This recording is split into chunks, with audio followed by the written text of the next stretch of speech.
Грозното патенце. Приказка от Ханс Кристиан Андерсен. Под храстите в градината на стара ферма се излюпили патенца. Едно по едно те се подавали от черупката, а най-последното се излюпило от най-едрото яйце.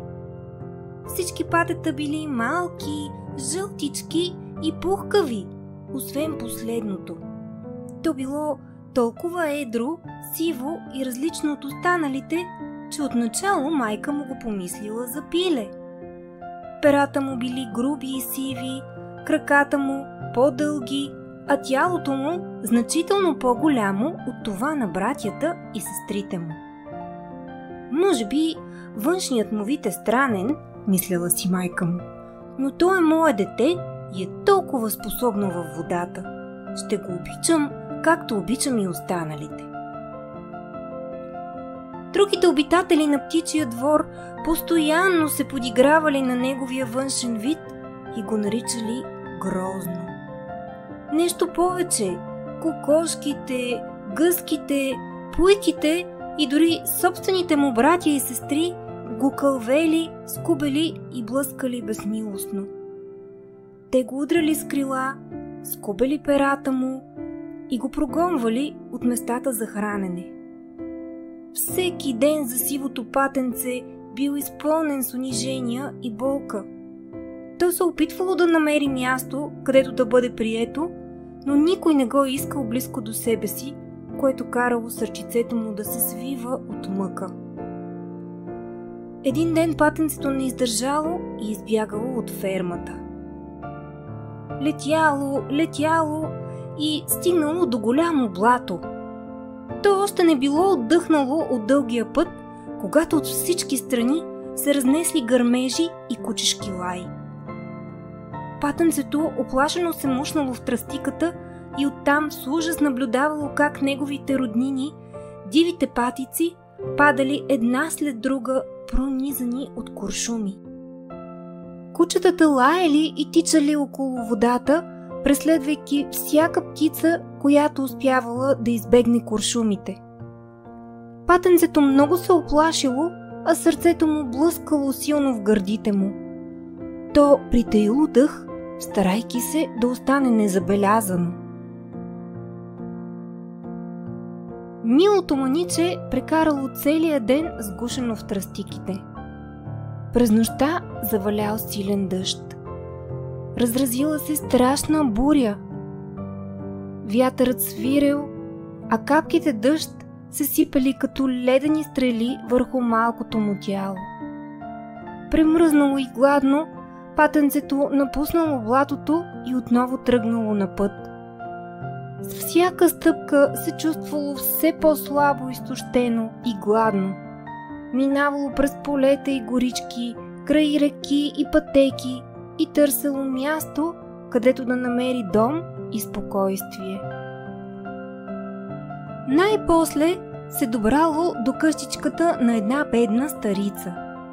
Тя се смилила над патенцето и го приютила в дома си.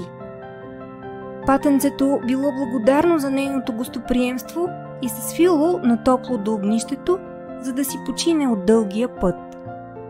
Старата жена не довиждала и го помислила за пиле. Тя много искала някой ден то да изнесе яйце и затова го хранела усърдно с царевица и жито. Патенцето се почувствало по-добре под нейните грижи и вниманието, което получавало, го карало да се чувства поне за малко прието и обичано.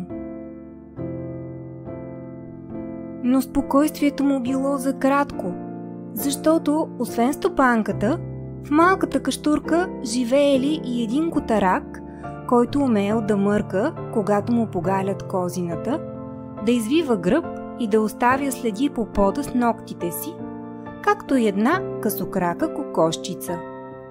Двамата се мислели за много умни и много красиви. Какво е това странно пате, което се настани в нашия дом? Шушукали си те.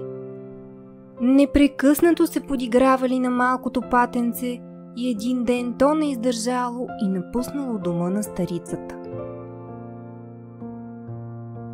пътувало дни наред и търсело място, където да намери спокойствие. Най-накрая клетото патенце стигнало до едно езерце и заплувало. Внезапно в небето се показали няколко великолепни бели лебеда. Те забелязали патенцето и се спуснали към него с любопитство. Сигурно ще ме убият, защото им загрозявам езерцето, помислило си патенцето и от очите му се отронила една сълза. Поне това е краят на мъките ми, си казало отчаяно и навело главата си към водата. Но какво видяло в прозрачната езерна повърхност?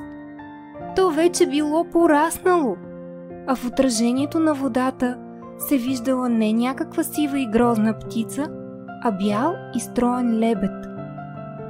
То гледало изумено своя образ и се чудело какво е станало с него. Патенцето осъзнало, че вече не е това малко, сиво и непривлекателно същество и че най-накрая е сред своите роднини, които го гледали с любов и уважение. В този момент до брега дотичали две деца. „Вижте, дошъл е нов лебед!“ завикали те. „Той е най-красивият от всички!“ И така, каква е поуката от приказката Грозното патенце? Тя ни учи, че трябва да вярваме в себе си и да не се отказваме. И че понякога нещата не са такива, каквито изглеждат на пръв поглед. Истинската красота често е скрита вътре в нас и не може да се види веднага. Не трябва да съдим другите по външния им вид или да се подиграваме на техните недостатъци. Всеки е красив по свой собствен начин и заслужава обич, признание и уважение.